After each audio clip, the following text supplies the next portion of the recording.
We shall now go on to our next speaker, Dr. Kamal, again, a founder and medical director of Sharp Sight Centers, which seem to be all over the country nowadays, and a very leading cataract and refractive surgeon. And he is going to talk on a very different topic, like IOL glistenings and opacification, though they are not very many, the current view and management options. And I think Dr. Kamal would like to say there are very many, are they? No, actually, I guess you should, Dr. Chitra, glistenings are there, and most of us who are using a particular kind of a lens, one or two varieties specifically, would probably agree with me. The best part is that a lot of people who are fixed on to, one particular kind of lens, or one particular kind of change is something which we all hate. We hate change in our life. We don't want to shift. So a lot of times, I have some very senior eye surgeons who actually doing a lot of particular kind of lenses with a particular material, and they are having glistenings, but the surgeon will not actually, I'm just trying to look for my... Glistenings are real, they do happen, and they do bother the patient. It is just that, we become oblivious to them and we kind of deny them. If I had a choice between a lens which had no glistenings and glistenings, of course, my logic is I'm taking an unclear lens, a lens which is cataractous, a lens which is totally non-transparent, and replacing it with a transparent clear lens. And that is the way I want the lens to be. So in case it gets glistenings, this is not what I want. Number two, glistenings are actually micro vacuoles of water within the particle, the stroma of the lens, the material. A lot of studies are saying that, there are more glistenings in compression molded lenses or tumbled polished lenses. But the basic point is the ball stops at the material of the lens. Number two, the reasons for glistenings a lot of times has been attributed to the temperature where the lens has been stored. Slightly higher temperature lenses with a material which is more prone to having glistenings are the ones where we see glistenings. In an elderly person, let us see what happens. A yellow colored lens, when it gets glistenings, this is what it does to the patient. Most of these old patients will have a senile miosis. They'll have small pupils, so there's less amount of light entering. Glistenings reduce the contrast, even if marginally, for argument's sake, they reduce the contrast. Now, this patient in elderly age group are more prone to having macular degenerations. So macular degenerations, small pupil, glistening, a yellow colored lens, which blocks your blue light. As we all know, we require blue light to see in the lower light contrast, maybe in the dark time. So a combination of a yellow lens with glistenings is a catastrophe for this patient. Not just as a pudding or a cherry on the cake, you add these patients, elderly patients who have reduced rod cone density. The rods, as we know, they go down with age. So a combination of all three put along with glistenings in the IOL is a bad recipe. So I think there are so many studies by Dr. Howard Fine. I think he's the one person probably who's reported maximum number of explantations due to pure glistenings. The glistenings are classified from grade 1 to 4. Unfortunately, my presentation is not here. I wanted to show you some of my slit lamp photographs of glistening. So I feel in one particular big brand of lens, multinational, is very well known to me to have glistenings, and that's the lens which I've stopped using for last 10 years now. So I don't use that lens anymore. So having said that, now I think I will now come to my presentation, which I'm trying to show. It's very interesting. Dr. Chitra, am I allowed to run a different presentation? Yeah. Okay. Now this is an interesting presentation. I just kind of fixed it for last 10 minutes. I was just looking up my laptop, I had some interesting videos. These are very interesting videos. Some of them are very old videos. Now this is okay. Now, whenever I have a situation, a patient comes to me with a problem, all I try to do is just be calm and think out of the box. So sometimes big problems can have a simple solution. So if we keep solutions simple, keep our mind clear, things will happen. So I have this patient here who reports to me with his father. He came for his father's cataract surgery. And while he was standing, he casually mentions to me that Dr. Kapur, I had a cracker injury many years ago, and I got a surgery done in Ambala, and I still can't see. So this is an interesting case which we will see now. He's a 32-year-old male, and he gives a history of trauma. And 9 years ago, cracker injury. But somebody who repaired the cracker injury with perforation, sutured the pupil to the sclera. And there's a bleb there. So he doesn't have any vision practically. So I thought, what can I do for this patient? So again, as I said, thought about an idea. So I said, let me see how I can help this patient. So I just go in.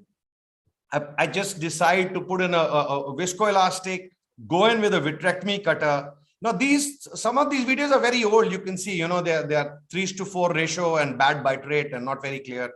But I just dug into my old archive, and the moment I realized my presentation was not playing, so I was for the last 5-10 minutes trying to get some old videos. Now, this is something very interesting.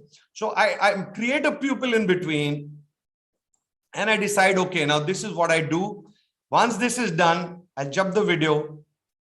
Now I see the patient post-op. Now, once I see the patient post-op, I do a refraction. Patient improves to 618 from vision 5/60, but there is some PCO. So I said, okay, now let me do a YAG for him. I do a YAG and he improves with a myopic glass to 6.6. Then I decide, okay, let me do a PRK. But by this time, there's a lot of fibrosis here and the pupil has gone a little bit irregular. So I do a PRK for him, and this patient does well and improves to 6/9 parts. Now, this is another case. This is a case of a lady of my OT technicians, aunt. She comes from, Orissa. She said she was operated 11 years ago. She had good vision, but then after 3 months, she had bad vision. She went back to the old doctor, and the doctor repositioned the lens. She improved vision. Then again, she lost vision. So I saw her in the OPD, and I saw that there was a PC rent, and the previous surgeon had put a tripod lens. In case, if you remember, we used to have this lens called the AIOS Tech lens. It was a German company. This was put on a PC rent in the sulcus, and this lady was a myopic. So she had a huge sulcus. So probably what was happening for her was this lens was coming up again and again. So first I thought I'll explant the lens, put a sulcus fixated lens. Anyway, this is a very, very old video. This is probably a 15-year-old video.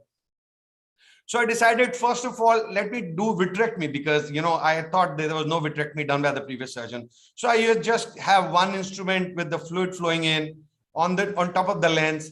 Then I try and see, does my lens go back in again? No. Then I do more vitrectomy. Once I do this vitrectomy, and now the lens is absolutely settled. Now I just want to be sure that the lens goes back into the sulcus and it doesn't come up again. So what I had done was, I had a 1 diopter lens, which was a simple, normal, single piece hydrophilic lens. Just a minute. I think I jumped the video by mistake. Yeah, this. Now what I do is I push the lens back in sulcus, and I take another 1 diopter lens and I push this lens on top of this lens. So I'm injecting another lens. Once this lens is pushed in, I take another 0 diopter lens, slightly enlarge the wound there. Now this lens holds the earlier lens in place. So since this is a hydrophilic lens, the white to white of this patient was approximately around 12 point something. So I use a 13 millimeter hydrophilic 1 diopter lens to put on this. And I checked for, this is a very, very old video, but since this was very interesting, so I thought it will be different to see this. And I saw this patient after 3 years of this surgery, approximately 12 years ago, and the lens was still in place, and the patient was 612 unaided. Now, this is another interesting thing I have started doing is I've been doing this since 2014. There are a lot of times these fibers on the posterior capsule, and these fibers will bother the patient. They will give early PCO, or maybe they'll have these opacity, they'll opacify, look dirty the next day. So what do I do for these patients is I just dip the scleral lip, use a 27 gauge blunt cannula, and jet the posterior capsule. You will see here again, just dip the cannula. And as we move along in the video, we'll see worse situations with posterior capsular plaques also, which can be brushed away by just dipping the scleral lip and keeping a 30-degree angle and making sure that the fluid wave hits the posterior capsule at approximately 30 to 40 degrees. Now, this is another a big plaque. See how beautifully this plaque is cleaned. Now, a lot of times surgeons would use probably a cap vac mode, but I think in a beginner's hand also, this is a very, very safe technique, and this can actually. So in case you put the lens, you can go behind the lens, make sure, all you need to make sure is that you dip the scleral lip, and you just, while you push in the fluid, make sure that the fluid gets a path to come out. And this way you can clean the posterior capsule. Now, sometimes the solutions are not so simple. Now, this is a case which was operated somewhere else. This was again another dissatisfied patient. The patient was aphakic. There was vitrectomy which was done, but the surgeon did not put the IOL. So this patient came to us. There was a repaired corneal perforation, and there's a big plaque here. There is a PC break here, and there's a complete aphakia. There are adhesions between the posterior anterior capsule, and so I will just. So what do I do is I first break all the synechiae between the posterior capsule. This area is blocked, so I do some vitrectomy. I'll just jump the video. Now, once this is done, there is some vitreous coming from here. So I've done vitrectomy only in this area. I've broken all the adhesions. I put in a 3-piece lens. And once this lens is in, I push in viscoelastic to see that if there's any viscoelastic coming, vitreous coming in from here. And as I was saying, now I've started using these forceps. This is a bit old video. Now we go ahead to, this. Yeah. So we do the pupil repair. And I do not bother to repair this area because there's a lot of opacity here. And this is how the surgery looks by the time we end. And this is how it was when we started, and this is how it ends. So a lot of times you need to just think out of the box. This is another interesting case. Yes, this is an interesting case. This was operated by one of my colleagues. This was a case of pseudoexfoliation, non-dilating pupil, floppy iris, Fuchs dystrophy, and my associate surgeon lost the CTR behind the iris. Now, what you see is a fibrosed capsule rhexis to the posterior capsule. This is the capsule rhexis, which is totally decentered. The CTR is half inside the bag and half outside. Luckily for me, my associate drew the diagram where she thought she lost the CTR, and that was my only reference point. So the first thing I do is I very carefully and gently break the adhesions between the posterior and anterior capsule. This is approximately 8 to 14 days, if I'm not mistaken, after the surgery. You can still see some corneal edema. So my endeavor is first to be able to separate the anterior and posterior capsule. I do not want to stretch the capsule rhexis because it's getting fibrosed and it might tear. There you can see there's a lot of adhesion between the anterior and posterior capsule, but since there's not been much time there. So now I start looking for the lost CTR where I was told it is. So there I see it there now. So what do I do? How do I get it back is I use a coupling technique. I use a Lester's manipulator, which is a round-bodied manipulator. I'll just show you how I go there is. First of all, I use two-hand technique. I will hook the CTR with one instrument, pull it out. Now with the second instrument, go underneath the CTR, and I realize I'll lose it again. So I pull it out again. I use another blunt instrument to go underneath the CTR and now try and railroad it on top of the iris.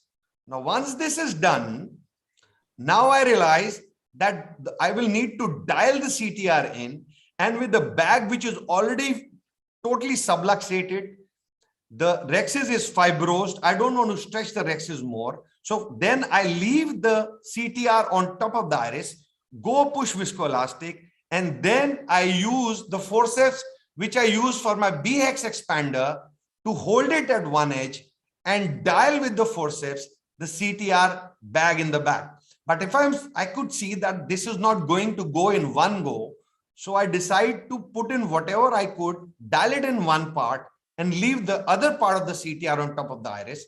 Now I change the maneuver. I use the same manipulator. I hook the eyelet of the CTR, and now I'm in a position to put the CTR back in again. Now, all this would not have been possible if I was not thinking on my feet, because this patient, the capsule rhexis was very brittle. Now you can actually see the fibrous capsule rhexis that could have torn. So once this was over, all I needed to do was open the suture, push the lens in, and it was over. So I think this is another interesting case, but I guess I'll skip it now. So Dr. Chitra, I'm sorry I could not talk on the topic which I had, but I tried to do best whatever I could manage. Yeah. Thanks a lot. Thank you very much, Kamal, for, can you stop sharing? Yeah, I'll stop sharing. Yeah. Thank you very much. Thanks, one and all of you who stayed on right till the end, because I'm sure we do realize at the end of this 2.5 hours that each of us have learned a lot from the terrific speakers and the expert panel. Terrific is an understatement. I mean, it has been, each of the talks have been so very unique that there was not too much to discuss at all. And I would like to thank my co-moderator who had to leave, and all my entire team of ARC for being there for me always. And as I conclude, I would like to thank Kripal and the AIOS team for always backing us up. Thanks to Sai and Manjula from Numerotech. You can see how we flood your inboxes so that you do not forget our ARC webinars. And I do hope you all watch some of the good ones at least.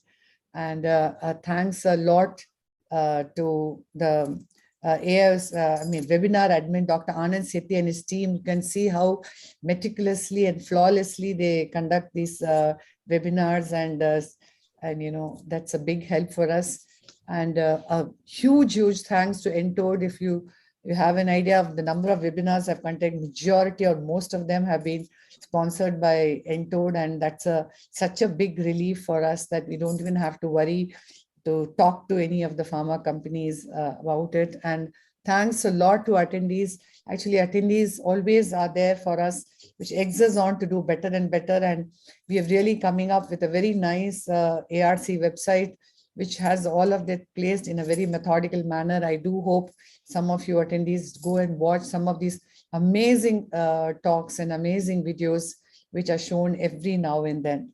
Thank you so much, one and all. Thank you so much, Dr. Sufekji. Thank you, Kamal. Thank you, Ajay. Thanks a lot, Dr. Sandeep. Thanks, Anagha. Thanks, Ramu. Thank you, Dr. Chitra. Thank you. Thanks, Naren. Bye. Good night, everybody. Thank you, ma'am.